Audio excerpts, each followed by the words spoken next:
स्वागत छ मेरो अर्को भिडियोमा। आज 2082 साल फागुन 21 गते हाम्रो देशको प्रतिनिधि सभाको चुनावको विशेष दिन।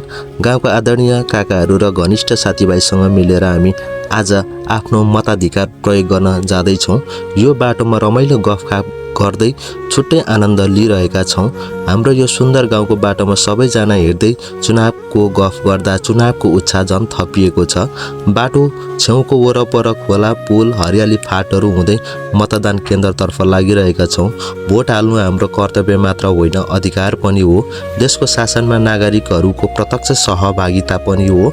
यो नागरिकहरूलाई आफ्नो प्रतिनिधि चयन गर्न मतदान गर्ने मौलिक लोकतान्त्रिक अधिकार हो। हेर्दा हेर्दै हामी मतदान केन्द्रमा आइपुग्यौँ। यहाँ धेरै गाउँलेहरूको उपस्थिति देखिरहेको छ। सबैजना आफ्नो पालोको पर्खाइमा हुनुहुन्छ। हामीले उत्साहका साथ मतदान गऱ्यौँ र केही बेर त्यहाँ साथीहरूसँग रमाइलो कुराकानी पनि भयो।